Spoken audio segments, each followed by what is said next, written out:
And welcome everyone to Cruise Control on Facebook and YouTube. It's Fred Staub and none other than Les Jackson. And we are here for another 2 hours of great automotive news and information.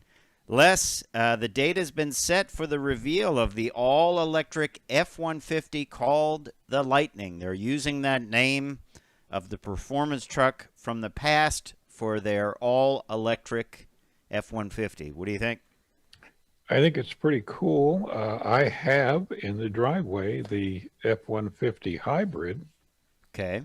And in fact, I'm plugged into it right now, just testing. You personally are plugged into it? Yeah, it has the 4 kilowatt takeoff. Oh, yeah. When I had that, I was very impressed with it. I thought this is really a plus, and it is not, there's no downside to it other than maybe not price, but you get what you pay for.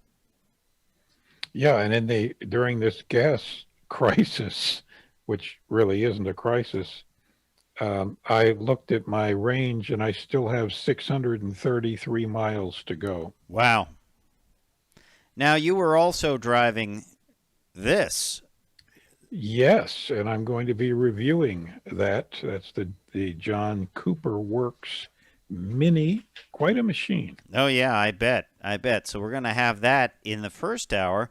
And then I'm reviewing this. Look at the sparkle in that paint, Les Jackson. I'm jealous. I just love Genesis cars. Yeah, I had the G80, which was quite impressive. This, of course, is going to be made into an electric car eventually, or have that option.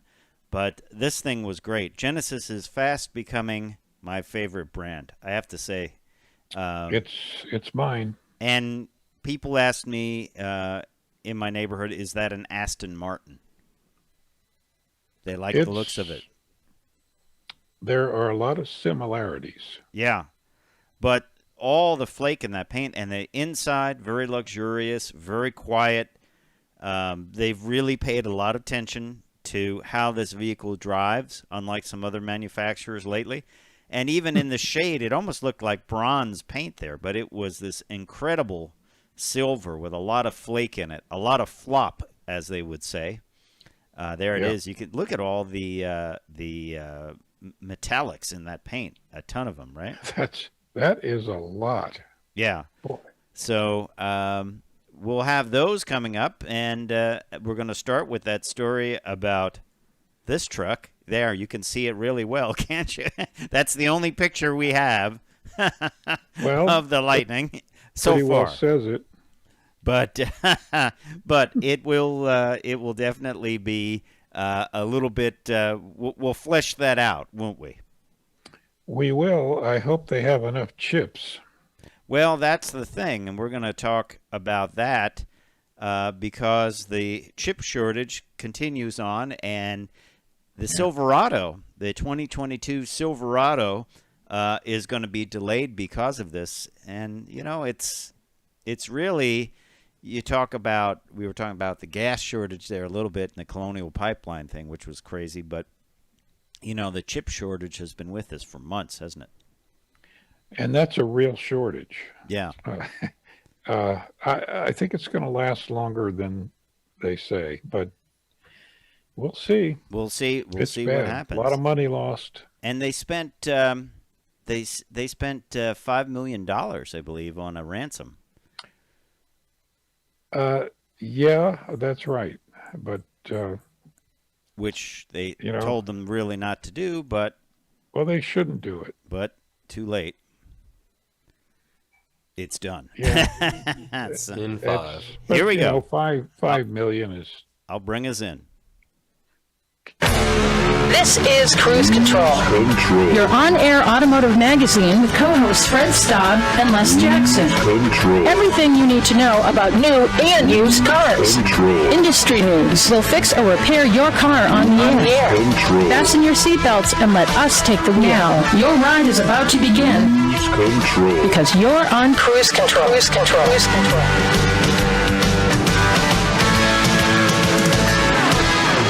That's right. Your ride is about to begin. Oh my gosh, it's already begun. Well, welcome everyone. I'm Fred Staub, and he is none other than Les Jackson. Hey, Les. Whoops, I haven't buckled up yet. Oh, you better, because we've got a lot to get to this hour, including Ford setting the date for the reveal of its all-electric F-150.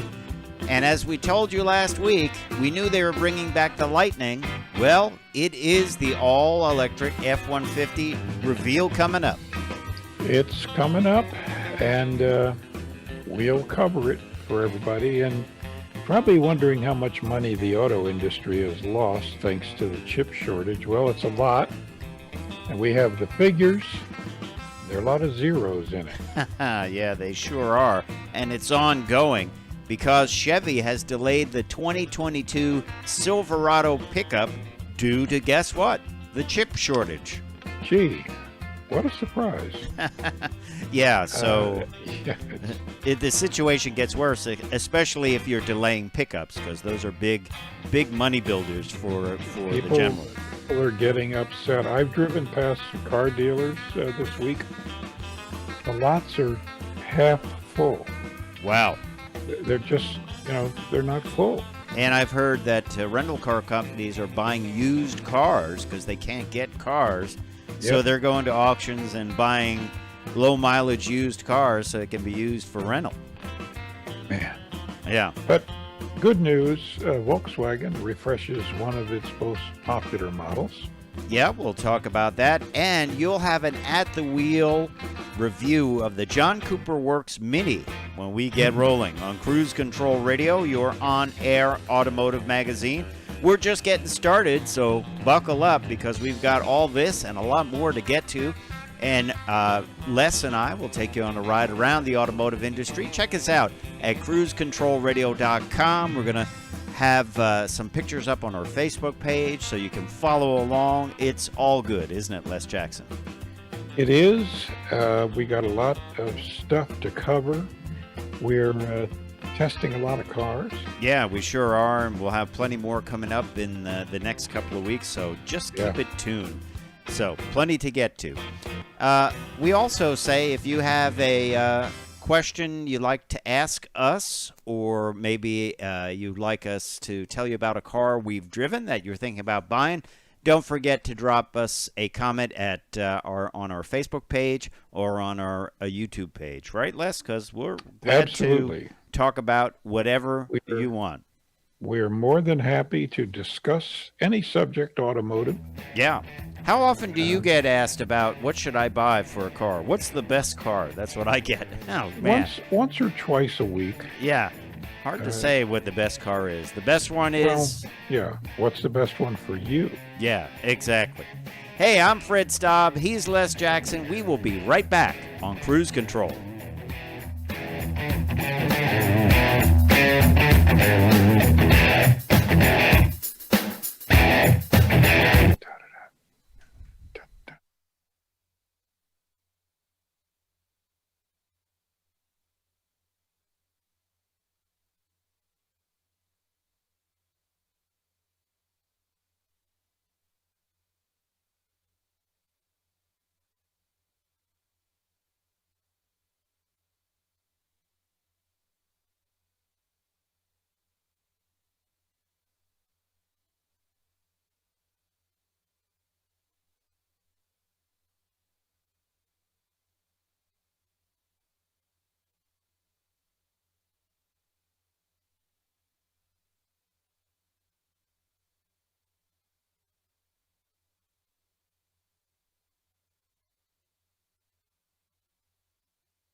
There's Les. There's me. We're live. We've got about a minute before we come in with the live radio show. So it's all good. And you're going to tell us about the Lightning. There is a reveal this week coming up. So we're gonna both attend that virtually, aren't we, Les Jackson? Yes, we are. It's cheap travel. It's great travel, and you don't have to sit next to the sweaty guy on the plane, the sweaty, annoying guy on the train, so on the plane. So that's good stuff. I'm all for virtual. I've over the years I've sat next to some very strange people. Me too. In 5. All right, here you go, Les. Bring us in. Cruise Control. Hey, welcome back to Cruise Control, your on-air automotive magazine. I'm Les Jackson. The other guy is Fred Staub. We're going to talk about the new Ford Lightning coming up. Now, Fred, the last Lightning I drove a few years back, I was out in the Shenandoah Valley on the interstate. I stopped for gas, and a state trooper pulled up next to it and said, "Can I ride in that?" Oh my, really? And I said, "Sure." And he told his buddy to follow us, the other policeman. And he said, "When we get onto the entrance ramp, light this thing up." So you know me. Always, never one to walk away from a challenge. So we did. Boy, oh boy, he was impressed. I was going to say maybe the guy with his partner in the car should have been in front with the lights and siren going. So he was following with the lights and siren to let other people think. Speed test, back pursuit. off. Speed, That's funny. Simulated pursuit, and he could just say, Les, that it was just training. Exactly. I did lift at 100. Okay. All right. So, and he said, "Oh, what are you doing?" No, what he said is, "Can I drive this back?" Oh, wow. Okay. Sure. That's funny. Well, it was very near where you and I flew the Chevy SSR truck. SSR. Yeah, remember that. Yeah. Well, this is all we have about the Lightning. We're basically a picture of That's it. an Quarter F-150 quarter panel on the bed there with a Lightning logo stuck on there. But we know that the new Lightning won't have a supercharged V8 in it. It will be an all-electric vehicle. It's going to be revealed on May 19th. You and I are invited to that virtual reveal, and we'll probably have a guest on about it next week. Yeah, maybe next week. To talk about that. And I think this is going to be great. They put a lot of effort into this vehicle. They have really tested this vehicle. This vehicle is important, and Jim Farley from Ford said the truck of the future will be built with quality and commitment to sustainability by Ford UAW workers at the Ford Rouge complex. Basically, he's saying every so often a new vehicle comes along that disrupts the status quo and changes the game. The Model T, the Mustang, the Prius, the Model 3. Now comes the F-150 Lightning. A little throw out to the folks at Tesla there, didn't he? Yeah. Even though they've had some exchanges before, right? They did, but this is going to be a halo product. Mm-hmm. Bragging rights. Right. You can probably outrun or at least stay up with a Hellcat. Yeah, it's going to be very interesting. It is going to be. I'll ask you this question: do you think there'll be a performance variant? Yeah, I think so. Why not? It's easy to do. Wouldn't you think? I would think so. I mean, the original Lightning was a single cab model, short bed. I wonder if there will be variants of it. But you know what? we will find out, won't we? Because it's coming up in just a couple of days, and we're excited to hear about it. And it is a big day for Ford. So we'll keep you up to date on that. Once again, this is all the information we have right now. Yeah. Can you zoom in on that logo? I know. I noticed. All I noticed is it is block lettering, and the T of the lightning has a lightning bolt in it. That's it. Right. So Kind of cool. I think it's cool. Apparently, electric vehicles just lend themselves to great electrical names, don't they? Well, as they should. Yeah. And we say it all the time. If you've never driven an electric vehicle, be prepared for incredible acceleration. Yeah, and so many new vehicles that we drive now that are not electric have multiple speed transmissions. And I think it's just not as smooth as an electric vehicle, right? No, it's not. Yeah. Hey, you're listening to Cruise Control, your on-air automotive magazine with Fred Staub and Les Jackson. We are glad you're along for the ride. Let's talk a little bit about how much money the auto industry lost. Well, we're going to do that after the break, actually, so stay tuned to Cruise Control. I'm Fred Staub. He is Les Jackson. We will be right back. So we're just getting started. Plenty more to go.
Mm-hmm.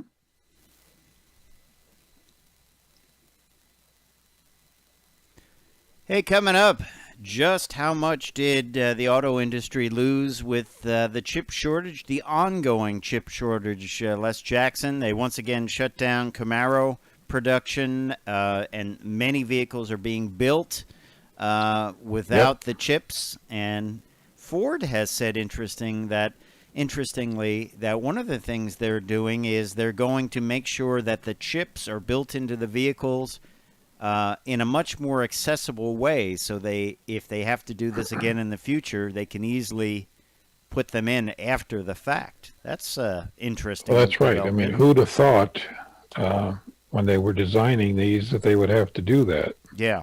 So that's one thing you might see, and I don't know whether we'll really notice the difference on that, but that's something that they're thinking about. And of course, many manufacturers are thinking about ways to start getting into production of the chips themselves.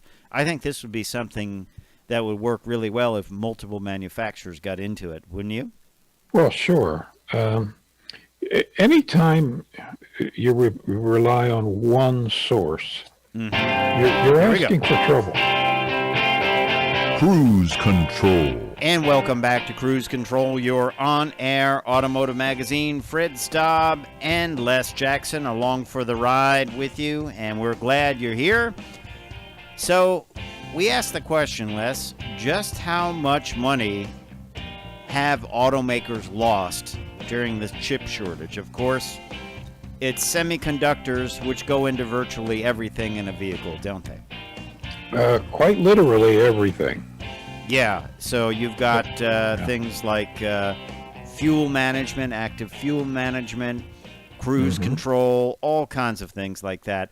Manufacturers have been building vehicles and just kind of building them as far as they can without the chips and sitting them outside and hoping the chips come. Other manufacturers have been talking about, getting into building these chips here in the U.S., which I think is a great idea because, let's face it, where are most of them built? They're built in Taiwan, and that could get a little iffy going forward, couldn't it? It has. Yeah.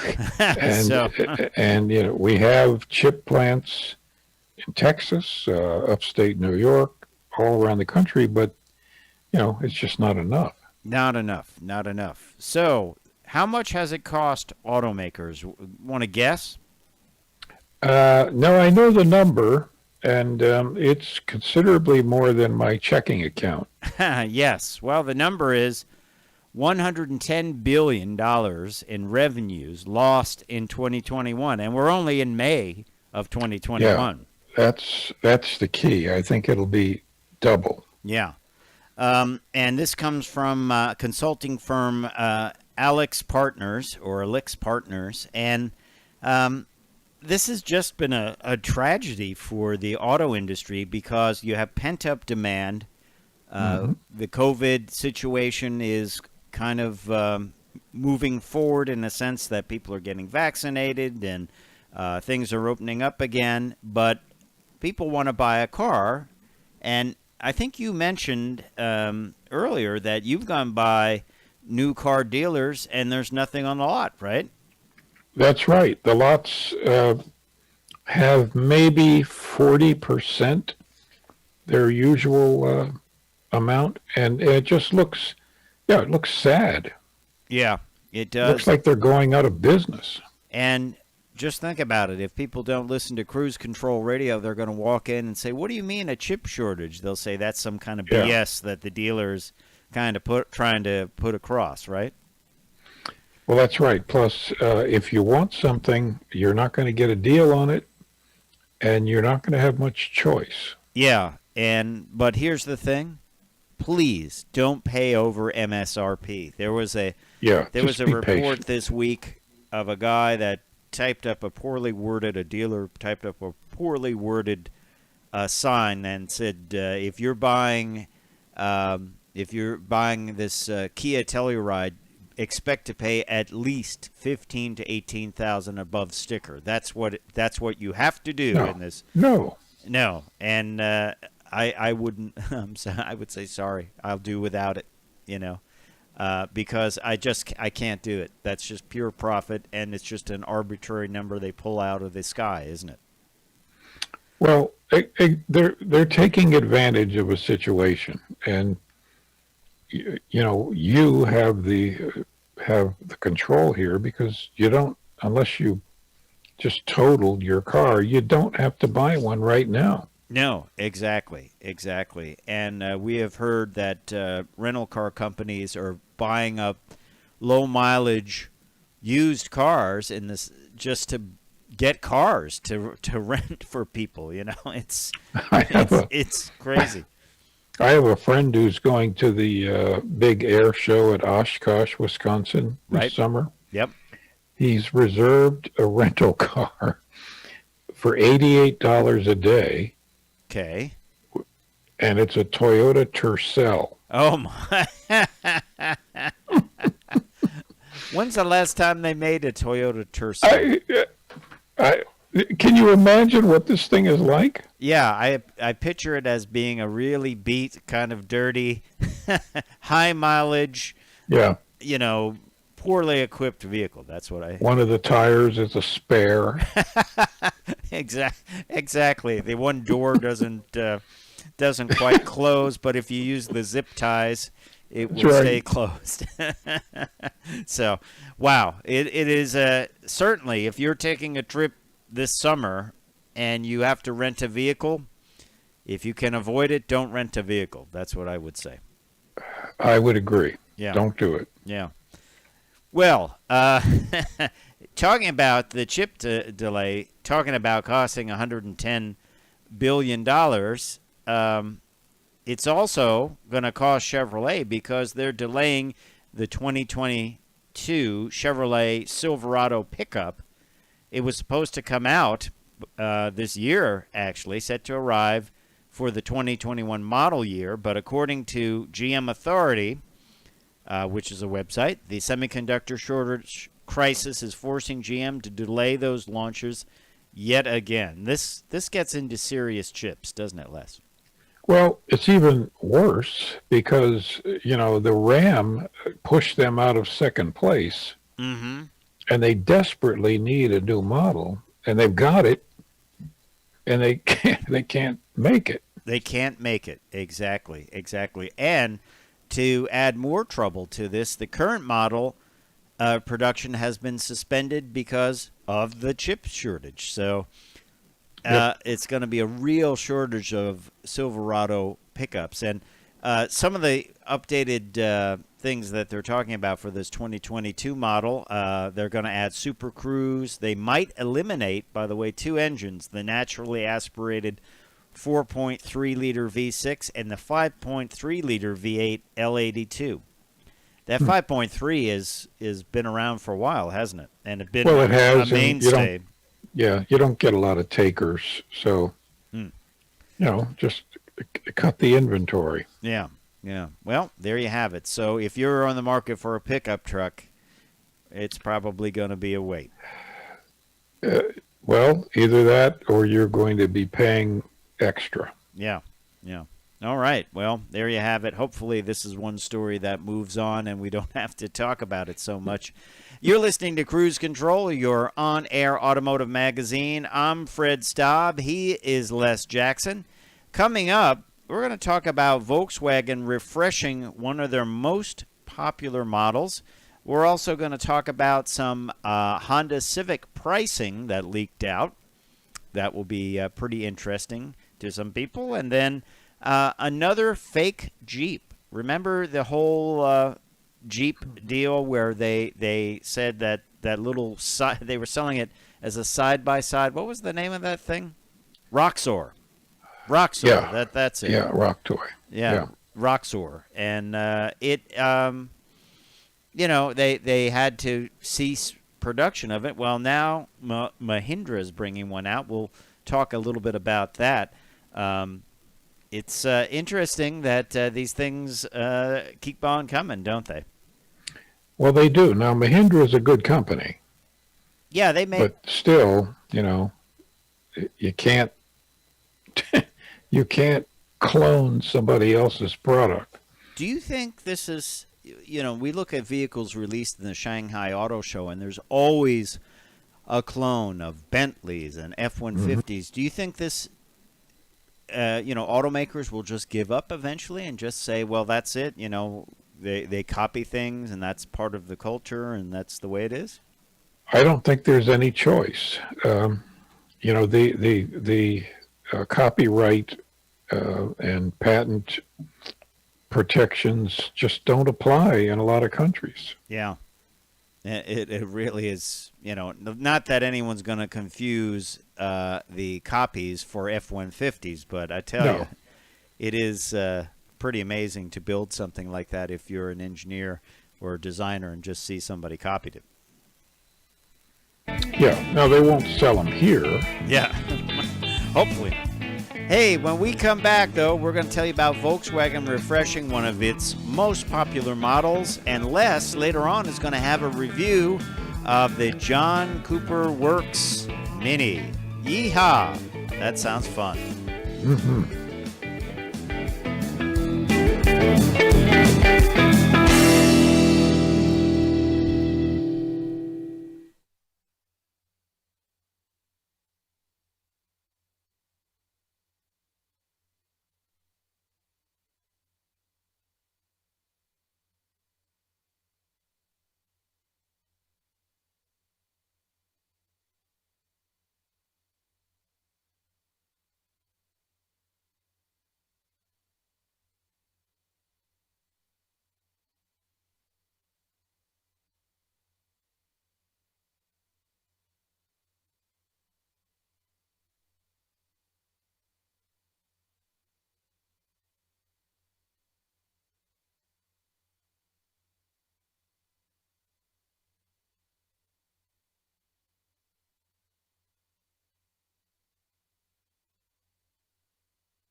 In 5.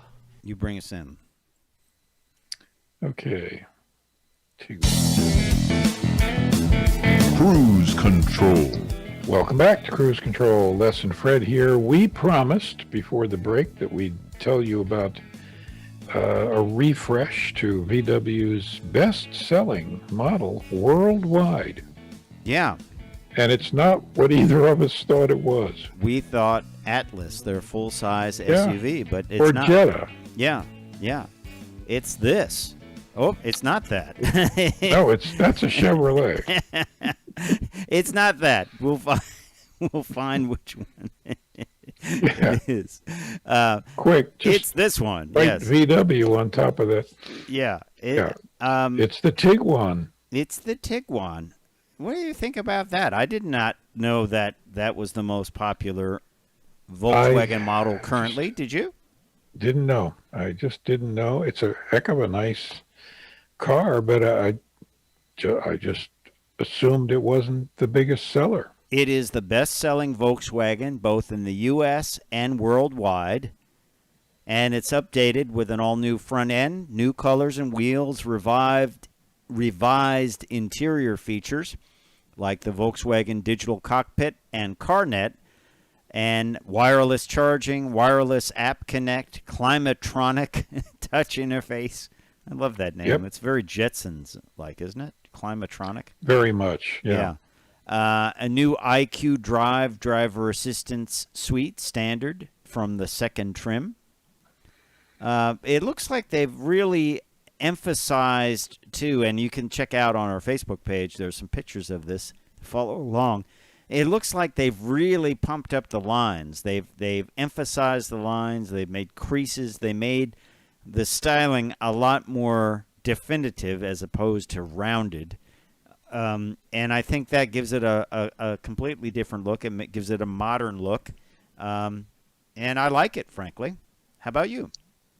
I do, too. It looks, to me, like a sort of an updated Passat station wagon.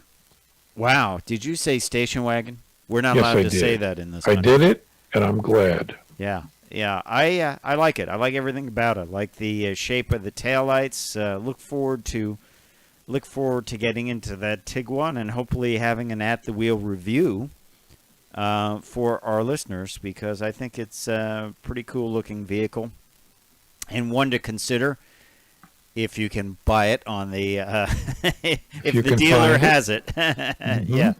Yeah. Well, one vehicle that you can't find yet, Les Jackson, but you will be able to one day soon, hopefully, is the 2022 Honda Civic. And there was a leak by a Honda aficionado website, 11 Gen Honda, and it talked a little bit about the pricing. So the entry-level LX model will set you back $21,700. That's not a bad starting price, is it? Not bad at all. The Sport variant will come in at about $23,100. And then the EX, which I believe is their volume vehicle, the one that they sell the most of, will have a price tag of $24,700, and the range shopping touring will set you back $28,000 excluding destination charges. So basically you tack on another $1,000, right? Another nowadays. third.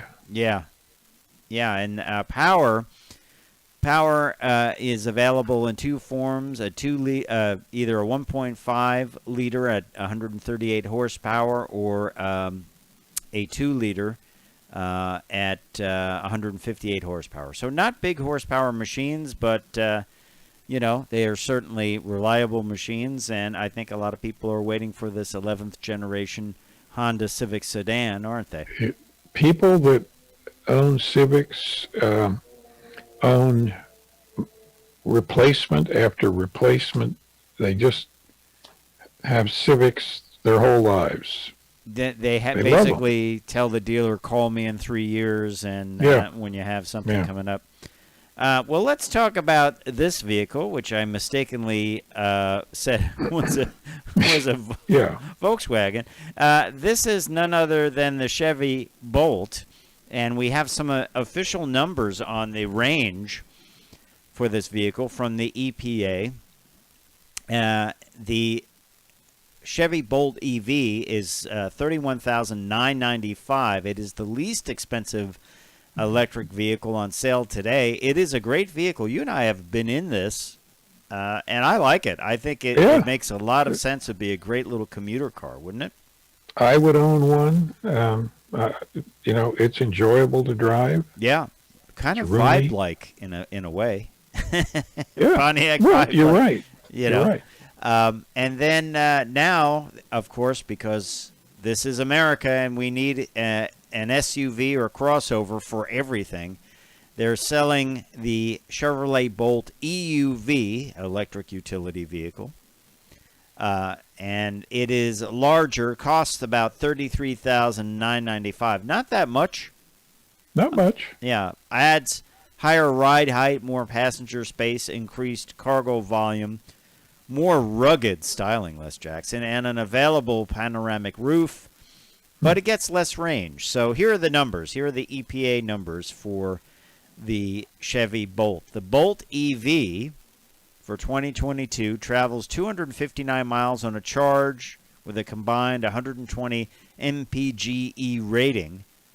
The EUV, with a little bit extra weight, the range goes down to 247 miles of driving range and 115 mpge.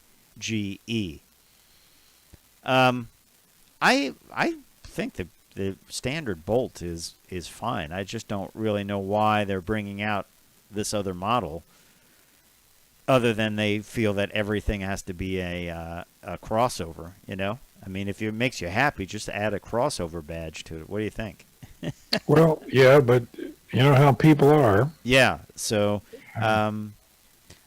it is a pretty good deal, the Bolt, and I like the range of it. That was, I believe, the first affordable electric vehicle to get over a 200-mile range, wasn't it?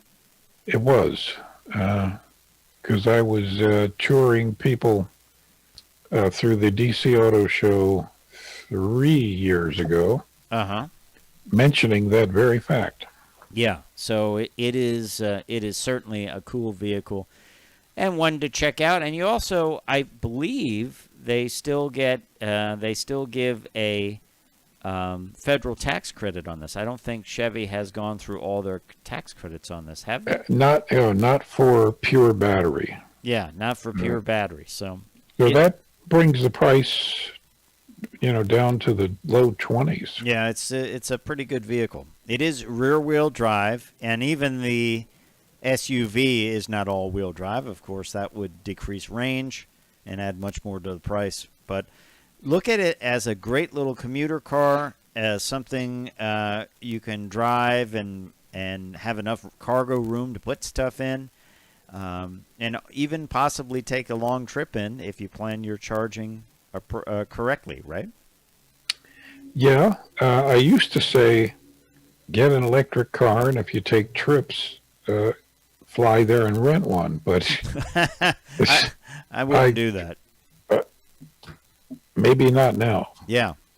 I think we have time for a quick Tesla turns, don't you? We always have time for... Now this one, in a sense, is not Tesla's fault, but it is the fault of a really bizarre owner of the Tesla. A Model 3 owner was arrested after driving in the back seat. This is in the Bay Area of California. Yep. A 25-year-old man was identified as Param Sharma. He's also known as Lavish P on social media. He was arrested by the California Highway Patrol with 2 counts of reckless driving for disobeying a police officer and driving from the back seat. He spent one night in a jail cell, but despite getting in trouble on his way home from jail, he did it again. So Now, he boasted to a local TV station how he hitched a ride back from jail in a friend's Tesla while they both sat in the back seat. Apparently, he knows better than everyone else, Les Jackson. It's amazing. He just... What is this guy trying to prove? I think he's trying to, crash. And unfortunately, the problem is if he does it to himself, that's one thing. But if he does it to somebody else, that's another, right? Exactly. But why can't Tesla redesign the system so this can't be done? I mean, there was actually a website selling a device that would allow you to do this. And, they did, Consumer Reports did this with just some commonly available stuff they had around. So, we have to see some change here, I think. But... And you have a sensor in the seat. I know. That somebody's there. I know. Well, when we come back, you're going to put your something in the seat of the John Cooper Works Mini. So stay tuned to Cruise Control. We'll be right back. It's Thursday.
Hey, it's Fred Staub. The vehicle you're looking at, well, that's the one Les Jackson is about to review when we come back on Cruise Control. Yes, it is the John Cooper Works Mini, super hot little Mini, and that is going to be a fun at-the-wheel review, so stay tuned. Don't forget, if you want us to review a certain car or talk about something technical that you're interested in or anything automotive, just drop us a comment or request at our Facebook page in the comments or at our YouTube page in the comments. So we will be right back.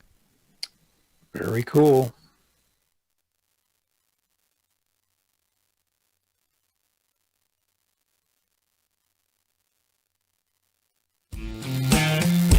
Cruise Control.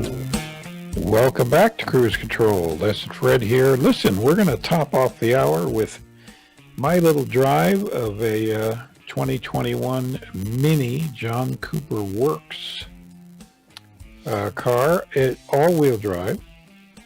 And Fred, I know you love driving Minis. Do you know anybody who doesn't?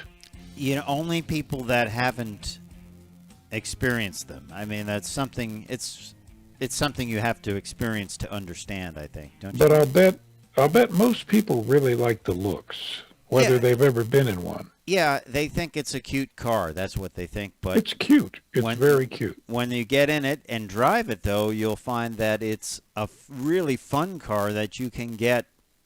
Now, maybe not the one you're driving, but you can you can get some that are not all that expensive, and they're very fun. I always thought it'd be fun to take one of the older ones and turn it into an autocross car. Exactly. They make great autocross cars. Anyway, getting to the goodies. Mine is that chili red with the stripes that you're showing. Sort of a graphite interior. And under the hood, let's start there. That's a 301 horsepower engine. Wow. And I used every one of them. Even the one. Not just 300. You kept going beyond. You put your foot down and it goes like the hammers of hell. Wow. Not a nice noise. It's not screaming. It's just a nice, pleasant, boy, here we go sound. This is an automatic, of course. It's a 6-speed, which with paddle shifters, which I never use those, but you know we've tested them in the past. It's the handling, as I don't need to tell you, the handling of these things is incredible. It has been since they came out. The braking on this especially, big old, you know, with that much go, you got to have a lot of whoa. That's true. So it does. It does everything it's supposed to do. The seats are bolstered. They keep you in nice and tight. It looks like they're Alcantara seats. I don't know if they are or not, suede. but they feel like it. It's a suede-like. 19-inch wheels. Okay. Big, fat tires. Mm-hmm. And it has the iconic trim package. What does that mean? Okay. Well, it's the Works trim. Dynamic damper control. Suspension does everything except make coffee. And you know, because it's trying to keep up with what you intend to do. 8.5 or 8.8 inch touchscreen navigation, a big center pod. That's the mark of these things. A lot of stuff in that package, and it ought to be because it's a $7,000 package. Okay. This is not a cheap car. No. But I would want to ask, with that short wheelbase and all that horsepower, it is all-wheel drive. Was there any torque steer when you got it? Not at all. These guys have engineered this thing really well because I was prepared, you know, for torque steer. It just went straight ahead. Wow. That must be amazing. Now, what you got to drive one of these. What is under the hood? What, the engine itself? Yeah. What is it? It's a turbo. It's a 2-liter turbo. That's basically it. 4-cylinder. Wow. Boy. And big turbo. Yeah, I would imagine it is a gigantic snail to make this thing get that. It must be a lot of boost. I took it out and installed it in my house as a central vacuum system. You know, remember a time where a 301 horsepower Turbo 4 would have been something super exotic. It would have been they would have said you can't, that can't be streetable. But like now a Formula One car. Yeah, like a Formula One car or something somebody has brewed up. But now it's a production model. Yeah. It's just everyday stuff you can buy. LED headlights. Mm-hmm. There you go. I know you love those. Active driving assist with forward collision warning. And, of course, rear. Now, get this. 12-year rust-through warranty. So basically, it's not going to rust. This is an English car. So these are still made in Oxford, England, I would believe. Right? Yeah, well, assembled. Assembled there, yeah. In Oxford, England. So, well, I think we lost Les's sound, so I'll just keep talking a little bit. We lost your sound there, Les. I got it back. All right, there you go. Don't know how that happened. Anyway, I was saying, it's fun to drive. It's quiet. Wow. On the road. It actually rides smooth. That was going to be my next question. 19-inch wheels, performance tires, all-wheel drive. How does it ride?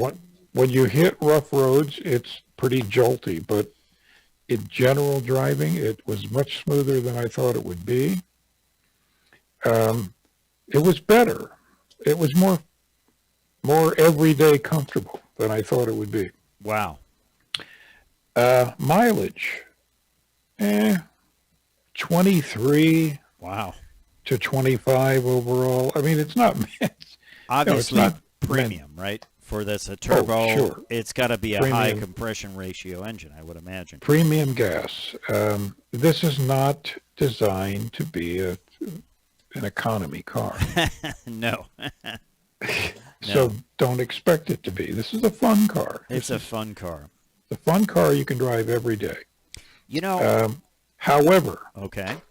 However, you're also going to have to spend $51,450. Wait a minute. Say that number again. 51. That's 51,450. I'm a little blown away by that. So was I. So was I. But that's the price you pay for for a lot of thrills. Yeah. You know, I haven't driven a John Cooper Works Mini since this goes way far back. Remember they had a supercharged model? Mm-hmm. Oh, yeah. I loved that thing. It was a lot of fun, but that's a long time ago. So I definitely have to update. But, wow, you just knocked me off my shoes there, Les Jackson. With I knew I was hoping you were sitting down. $51,000 Mini. We were just discussing you can get an Oxford edition base model with the 3-cylinder turbo and all that for around $20,000 if you get the manual. So that's quite a range. But yep. What do you think about collectability of something like this? This probably could be pretty collectible, although I bet they're going to build a lot. Well, yeah, I think it'll remain very desirable, very collectible. Everybody that rode in it loved it until they asked the price, and they went, "Oh my gosh!" I would have thought you would have said about $35,000. I'll be honest. And Me normally too. I'm pretty good on pricing because we drive a lot of cars and get to know what they cost. But maybe inching towards 40. But wow. Hey, that's a lot of chips. Well, thanks for the At the Wheel review, Les Jackson. And we appreciate you listening to Cruise Control Radio. Don't forget to check us out at cruisecontrolradio.com, where you can like us on Facebook and follow us on Twitter. Time for me to say I'm Fred Staub. I'm Les Jackson. We're going to see you down the road. Bye.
In 5. Here we go. Cruise Control Radio coming up.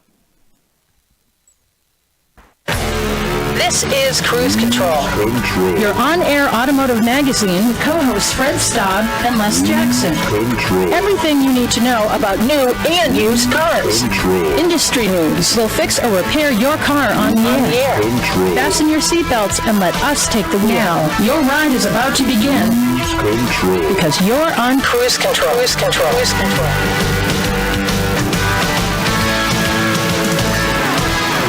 That's right. It is time to begin. Welcome to Cruise Control, your on-air automotive magazine with me, Fred Staub, and Les Jackson. Hey, Les Jackson.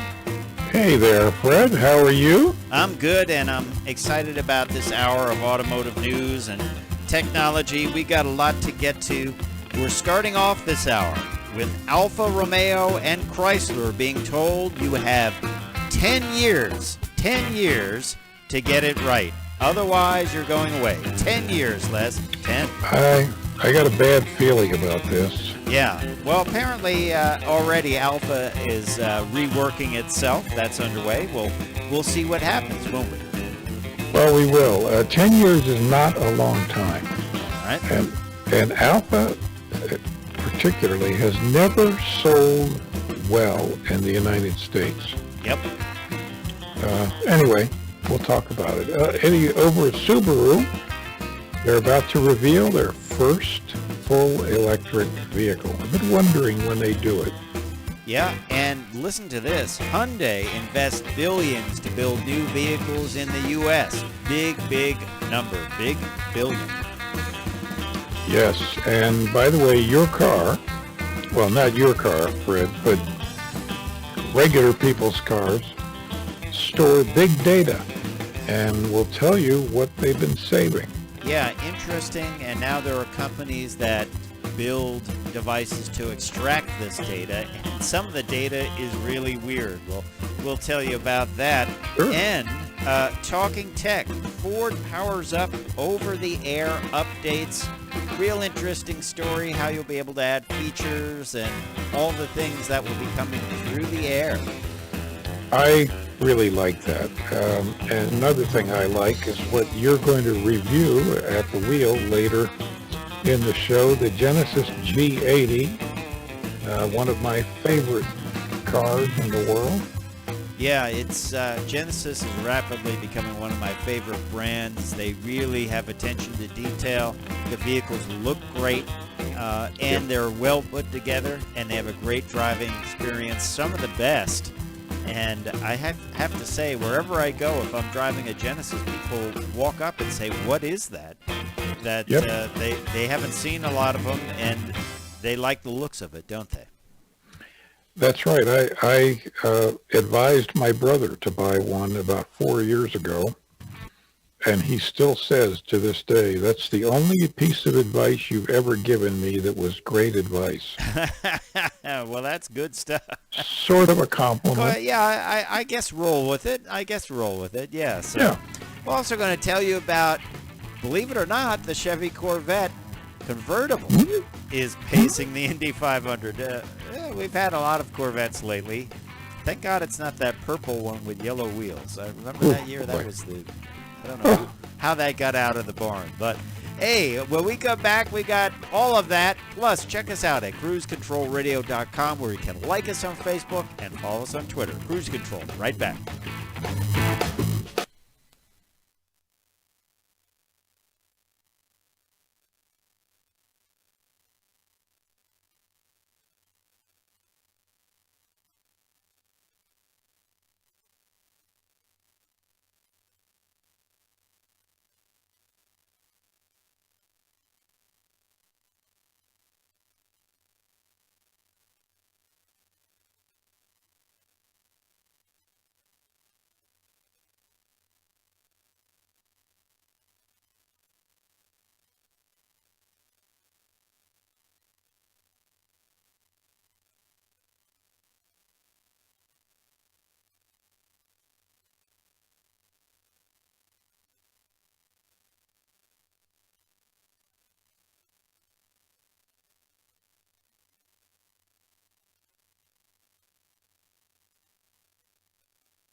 Hey, Cruise Control watchers and listeners, we will be right back coming in about 20 seconds.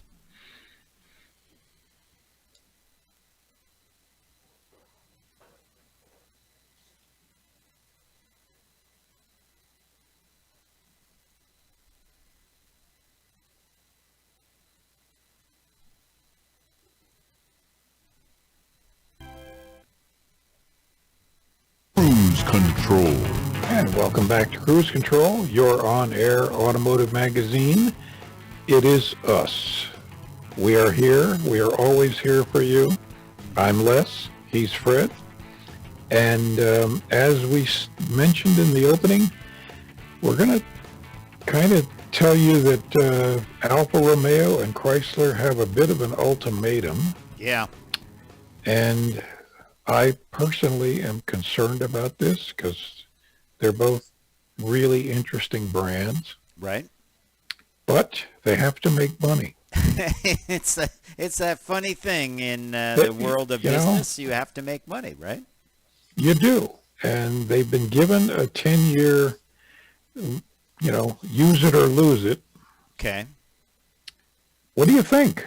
Are they going to make it? Well, here's the thing. Alfa has a plan to remake itself. It's underway already. And this information came out at the Financial Times Future of Car Summit via Autocar, which is a European publication. And it was Stellantis CEO Carlos Tavares that said that they have to create, Alfa and Chrysler have to create long-term plans, and they have to come up with basically a brand and why the brand is important, and then, create vehicles to fit that. The best way I can see for Chrysler to go forward, and right now let's put it in perspective. Chrysler has two vehicles, right? What do they have? The That's 300, right. which is very old, and they have the Pacifica minivan, which is very competitive. They have a lot of great features, and they have a hybrid version of it. They have all-wheel drive version of it. Problem is, it's a minivan, so you can't base a brand around the minivan. Not anymore. I think they have to do something like Cadillac and go all electric and be like the technology brand. They were a technology brand, Chrysler, weren't they? They were years ago, yeah. But, they came on hard times back in the 70s. And a lot of the stuff that they had, like the 200 and all that, it was just rehashed cars and just not, anything exciting. They don't have a performance car. Well, no, they don't. Dodge has that. And, as I said, their 300, which I guess was their halo car, is just not. It's over 20 years old. Yeah, exactly. So what would you do if you were Chrysler? What would you do? I think go high-tech, go luxury, go electric. I agree. I think there's really no other way out. If you try just another model, you're hoping people will like it. It'll catch on. Mm-hmm. But high probability it won't. If you go with technology, go bold. I think that's the safest bet. Mm-hmm. And as far as Alfa goes, there are two products. The Giulia and the Stelvio are both going to be retired. Yeah. So where does that leave them? Now, they apparently have a little bit more of a plan than Chrysler, although Chrysler has no plan. So at least Alfa has some plan. I don't think Alfa's going to remain in the U.S. That's my guess. Now, here's the other thing, and I don't quite know if this has been decided or not, but Peugeot makes some great cars. You ever travel to Europe, they make some great cars. There was some talk for a while that Peugeot was coming back. maybe you take Peugeots and you rework them for the U.S. market, and Peugeot has some very beautiful high-end luxury cars. You know, I'm gonna review the G80. So you make cars like that with the Chrysler name on them, make them high tech, make them electric. I mean, what do you think of that plan? Why not? I mean, everybody else does it. Yeah, and it's a good idea. I've seen Peugeots. They're beautiful. Some of them are beautiful. Like when I'm in Europe, and of course none of us have been traveling lately to do that thing called COVID, but I always would go up and take pictures of cars. I wouldn't know what they were. I just liked the way they looked, and many times they were Peugeots. I thought, wow, what's that? You know, what's that big sedan? That looks kind of cool. Yeah. Yeah. Well, we'll see. We'll see if idea. 10 years is enough time for them to come up with a plan. I'm sure someone's working on a plan. They're not going to go, oh, well, it's too complex. We'll see what happens to both of those brands. When we come back, we're going to talk about Subaru's first electric vehicle. So stay tuned to Cruise Control, your on-air automotive magazine. We'll be right back.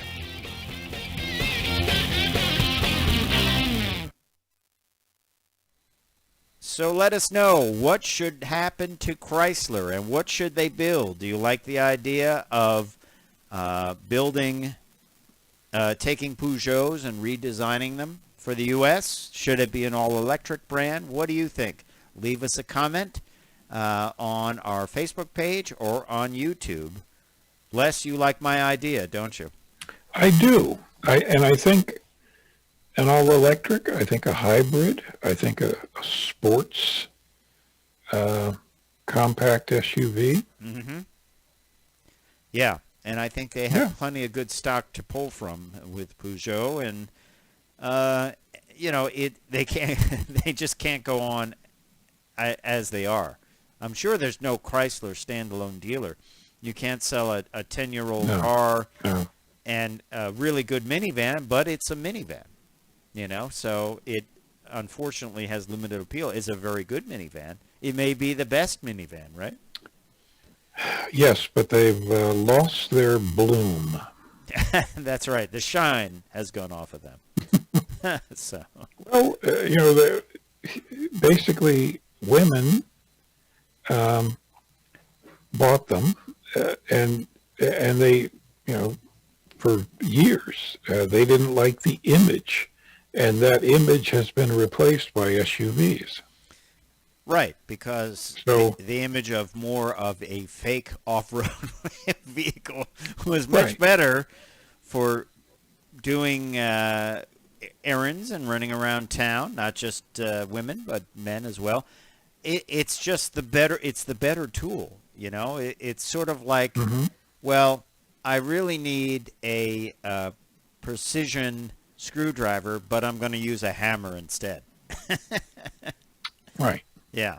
I mean, let's face it, hardly anyone goes off-road in some of those big SUVs. Matter of fact, when we come back, we'll talk about one of those, the Pathfinder, which I actually happen to like, going into production this week, rolling off the line. So we'll do that when we come back on Cruise Control.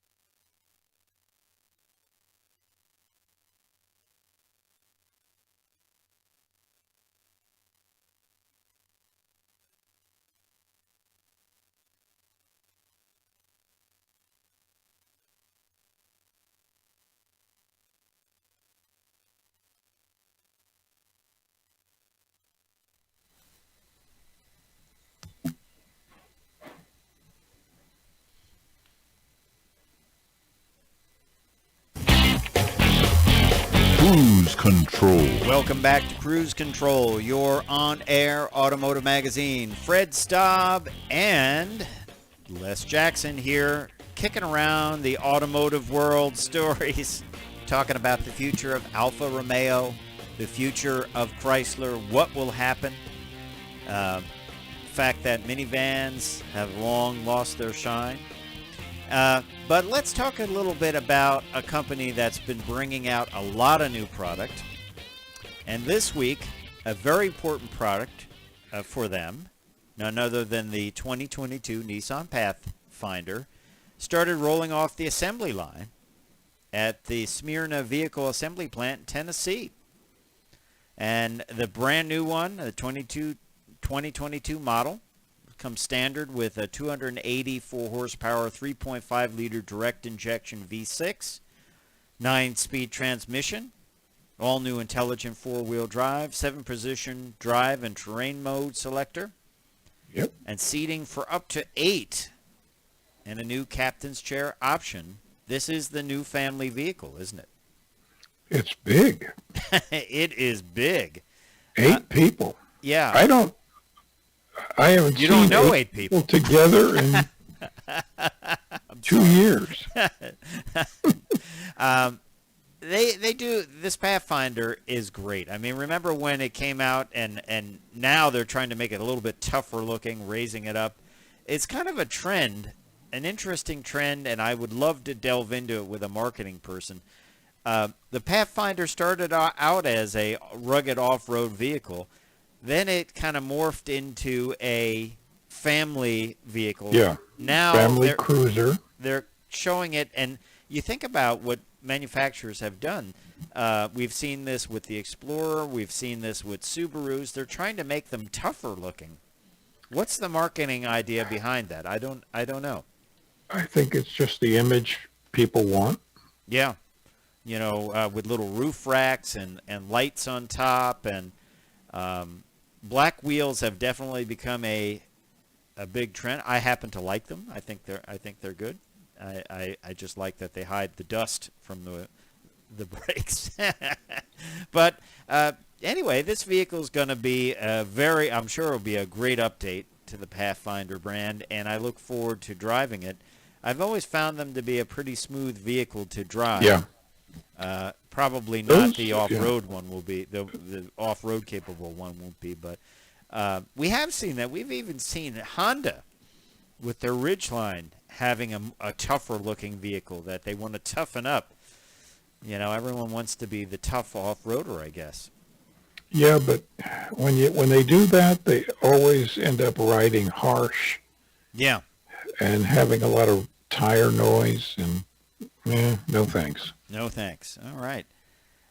Well, let's talk about a big investment into the U.S., and that is what Hyundai announced this week.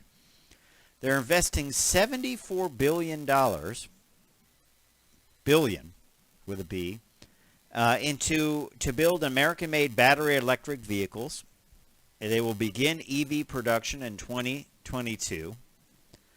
And they are going to also get into building the hydrogen infrastructure to allow for urban air mobility. They're getting into robotics and autonomous technologies. This is pretty good news, isn't it? That's a big investment. It is. They stay ahead of the game on technology. It's a heck of a company. Yeah, it sure is. It sure is. It definitely is. Now, they're also going to reveal, well, not that, because that is something different. They're also going to reveal their, I can never say this, Ioniq or Ionic? Ionic. Yeah. They're going to have a reveal of that on May 24th, of course, virtually. Small SUV, all electric, 300 miles of driving range. And look for that to be a big competitor to something like the Bolt, I would imagine, wouldn't you? Yeah. And the Ionic sedan is a real value. Yeah. And like everything in the Hyundai lineup, they basically put it all in the vehicle, which I love. It's none of that like, oh, you don't get lumbar support on the passenger side, or we save $5. We didn't add the extra USB outlet on the passenger side. We just gave you the blank-off plate because that's a $5,000 upgrade. They don't play those games. They just load it all up with everything in there. I, for one, I'm pretty excited about this. I don't know. It's the Ioniq 5. Is that an all-wheel drive vehicle? We don't know. I don't know. Yeah, May 24th. Tune in. We will know about it and learn a lot more about it too. So we'll find out for sure, and I'm sure we will have someone on to talk about it. And of course, Yeah. Kia is going to be revealing their all-electric car as well. So just the reveals are endless, aren't they, Les Jackson? They are, and I think especially this summer, because there won't be any shows to speak of till the fall. So, yeah, we're going to be busy. Yeah, and we're glad you're along for the ride with us. And don't forget, we're here at this time all the time, and you can also check us out if you missed a show on our podcast as well. So let's talk about something new coming from Subaru. Since we're on the topic of reveals, Subaru is revealing an all-electric SUV named Solterra. Sounds a little bit like a cracker, doesn't it? I was thinking the same thing. Yeah. I'll have a Solterra, please. Yeah. Could you put some cheese on that? Yes. It's built on the new Subaru Global platform and is going to go on sale in the U.S., Canada, China, Europe, and Japan in 2022. And it's a joint venture between none other than Subaru and Toyota. They're teaming up once again. Of course, they do for the BRZ in '86. And Solterra was created using Latin words for sun and earth. Very green sounding. We have a picture of it, which is just, well, it looks like a crossover, doesn't it? and the ever popular just nameplate. So there you have it. So good news. Good news. This one I don't have to ask. It will be all-wheel drive, won't it? It doesn't say it, but I imagine it will be. It will be, for sure. Yeah, because that's part of the brand there. So coming up, and we will talk about this when we know more. I don't think we have a reveal date for the Subaru Solterra, but we'll keep you up to date. I think maybe early next year. Early next year. Okay. That sounds good. I believe that. There's an interesting story I came across about the data that your car stores on you. And now there's something called a vehicle forensics kit. This is according to an article in The Intercept that can pull all this information out of your vehicle. It was purchased by the U.S. Customs and Border Protection Group. It's made by a company called CBP, it's made by a company called MSAB, a Swedish data extraction firm. Costs $450,000, Les Jackson. That's a lot.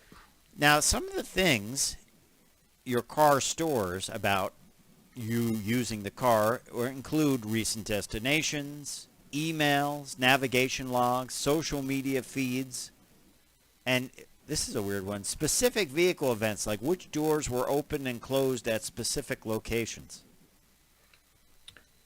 Yeah. Boy, And also, talk about granular, to use our overuse. Also, yeah, your vehicle stores steering input, braking input, Speed, yeah. speed. These kits work with Audi, BMW, Dodge, Ford, Nissan, Toyota, and Volkswagen. So I'm sure this is something we'll be hearing a lot more about. But we'll have more cruise control after this. Still plenty more to go. And we're going to talk some tech, so stay tuned.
Hey, welcome back to Cruise Control.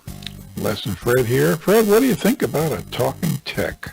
I think we have two really good talking techs, Les, that kind of relate to each other. And it's about software and subscriptions and over-the-air updates. Of course, Tesla has done this for a while. And we all know that our computers update sometimes if you don't set it up correctly in an untimely fashion, like on a radio show. But this is part of life, computer life, isn't it? It is, and it's been going on in cars for well over 20 years. You know, GM OnStar was able to do minor updates for years. They could lock or unlock the car. So, you know, this has been a long time coming. Yeah, it sure has. And Ford is now taking to the next step. They call it their power-up software updates. What I like about these updates is they take place in the background. So if you're updating, let's say, a navigation system, you can be doing your navigation route, and all the while in the back, the software, the new software is downloading. When you get to your destination and stop, it will then install it, and then it should be virtually seamless. That's a nice feature, isn't it? It is. It is. And you'll see a lot of Amazon Alexa operation. Yeah, that's big with Ford. They've signed a big deal with Amazon, and that is going to be pushed out to cars that have the new wiring capability to do this.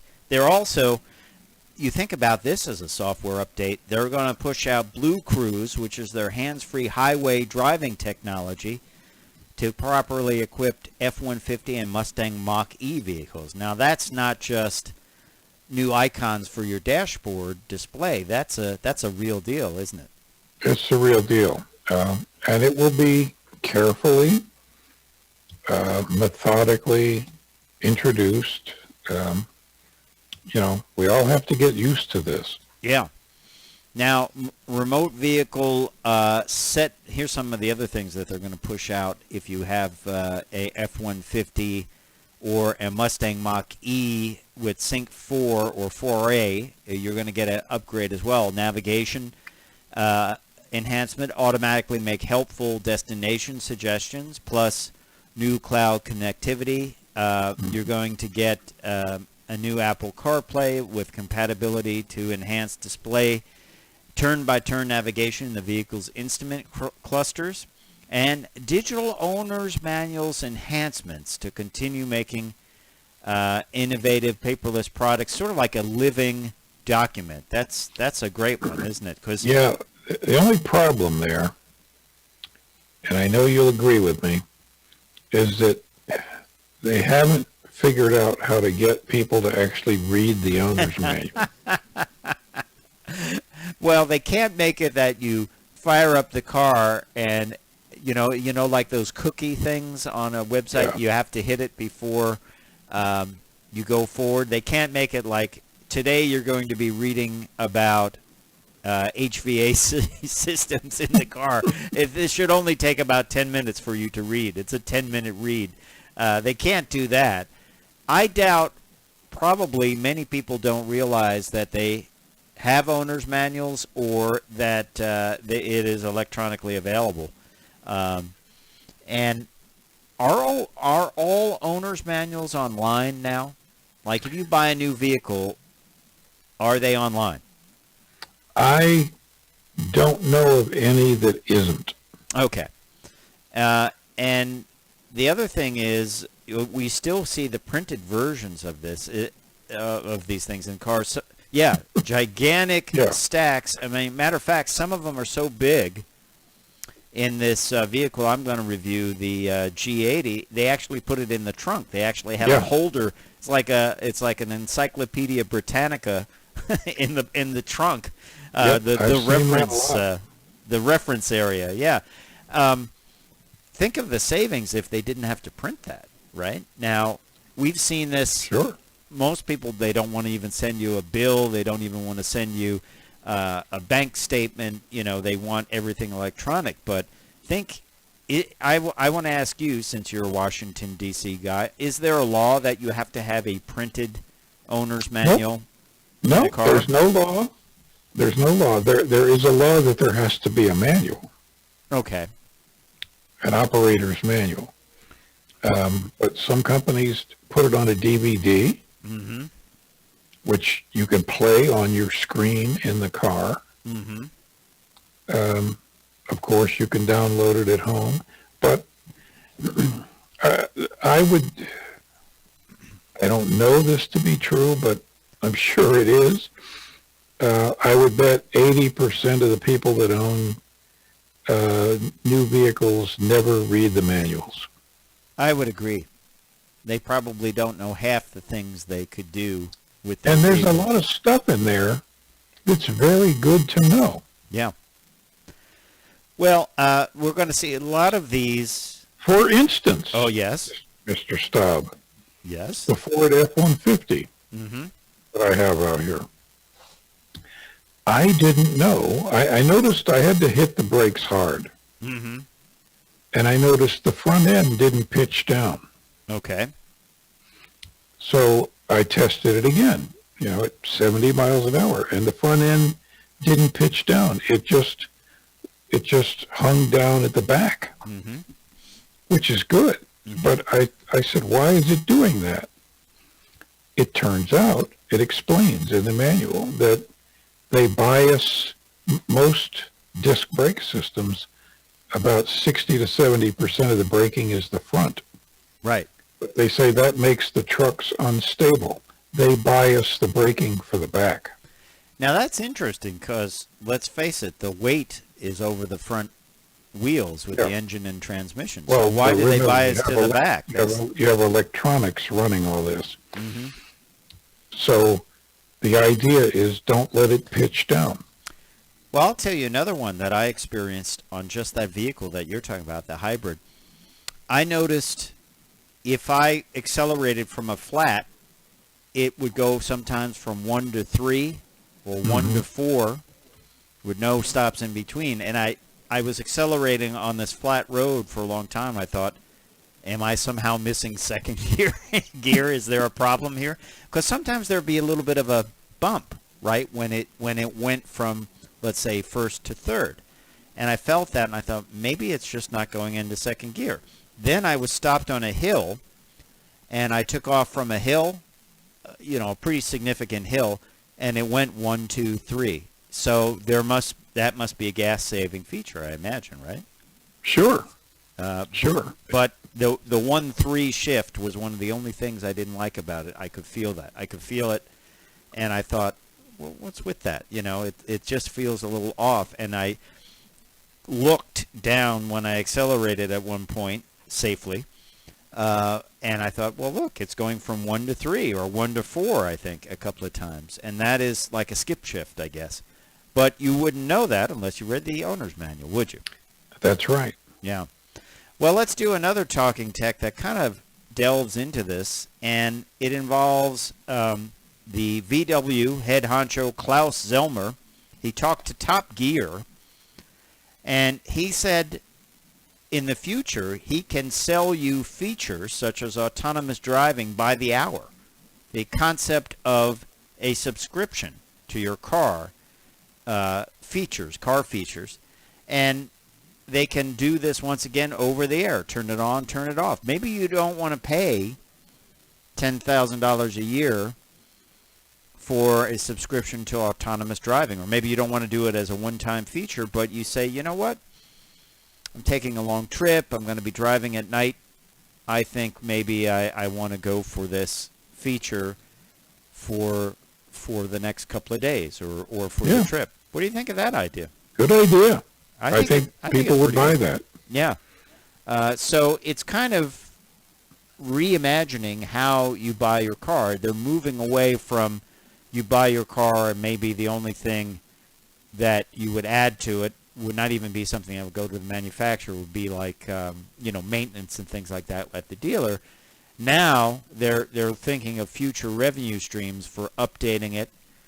Since it is all electronics, you can keep the vehicle up to date, new safety features, things like that. It's pretty cool. Is there potential for it to all go wrong? Well, I mean, think about it. We all update computers. The car is a computer, so Sure. I think it will probably not be a problem and will become very common in the future. Remember, you used to have to go back to the dealer to have a new program flashed in. Not anymore. But hey, when we come back, I'm going to have an at the wheel review of this incredible vehicle, the Genesis G80. It was a great vehicle. We'll tell you all about it when we come back on Cruise Control.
Coming up on Cruise Control, an at-the-wheel review of the Genesis G80. Stay tuned, and don't forget, if you have a vehicle you'd like us to review, drop us a line at Facebook, our Facebook page, or our YouTube page. We'd be glad to try to get that vehicle and review it, wouldn't we, Les Jackson? Absolutely.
Cruise Control.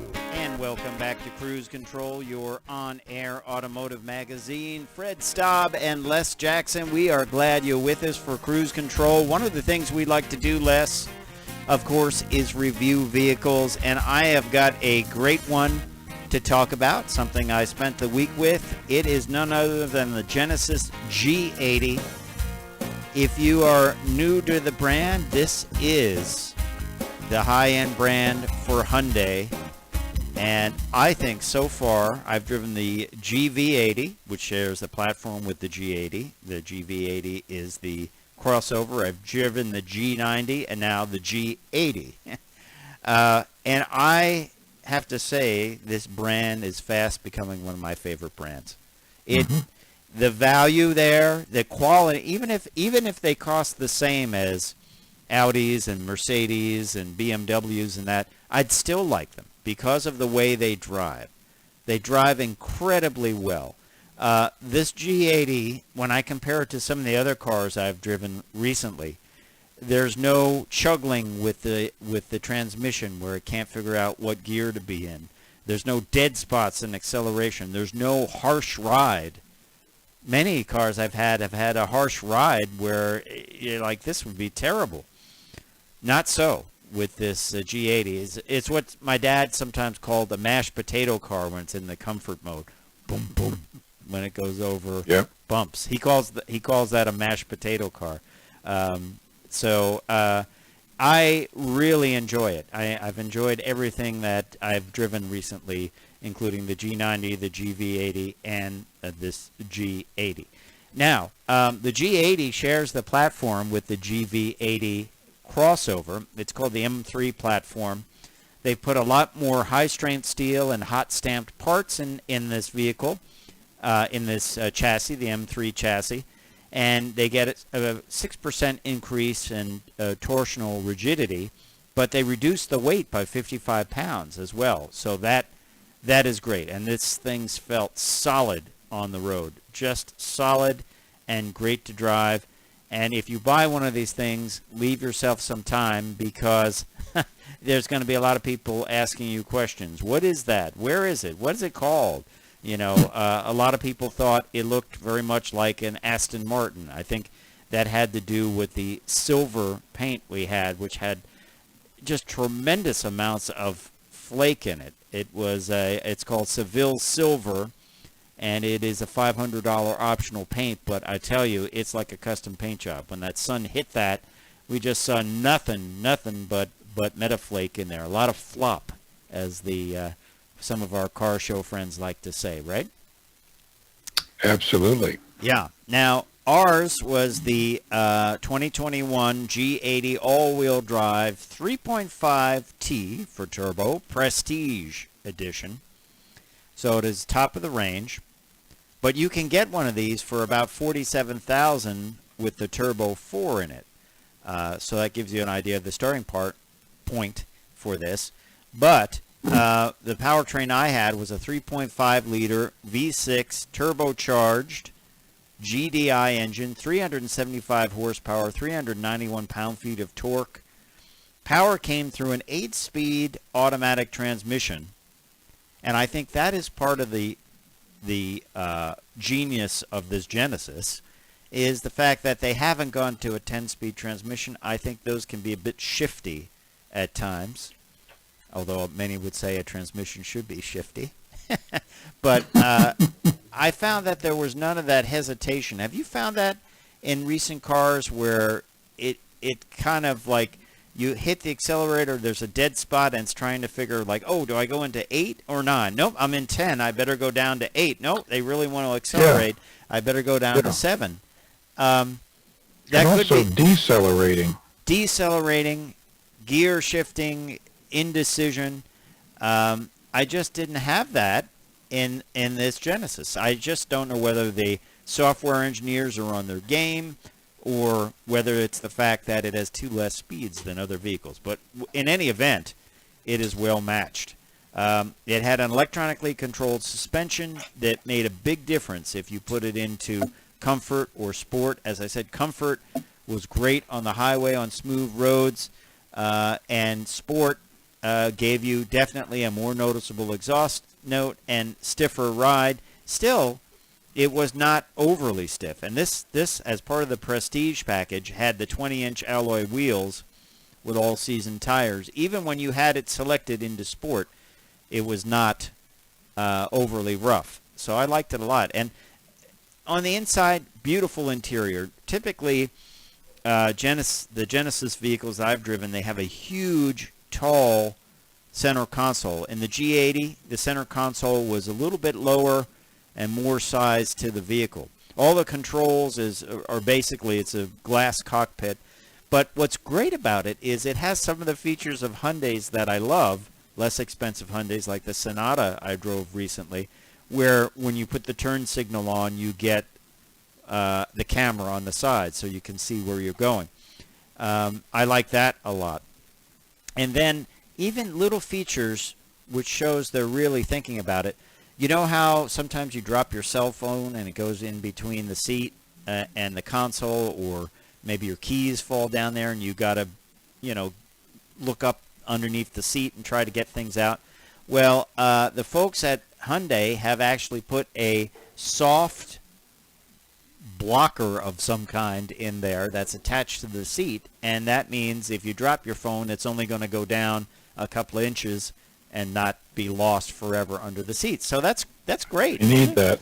Yeah. I need that. Yeah, it's just cool stuff like that they don't even call out. I mean, controls, rotary gear selection, rotary selection for all the menu items. It has a neat feature of relaxing sounds, rainfall, fireplace sound, open market sound, rainforest, where if you just were sitting in the car and want to relax, you don't want to hear music, these make incredible sounds on the inside. Surround sound, beautiful audio system, by the way. Let's talk about the Prestige package, which is a $5,400 upgrade, because the base model of this 3.5T all-wheel drive is $62,250.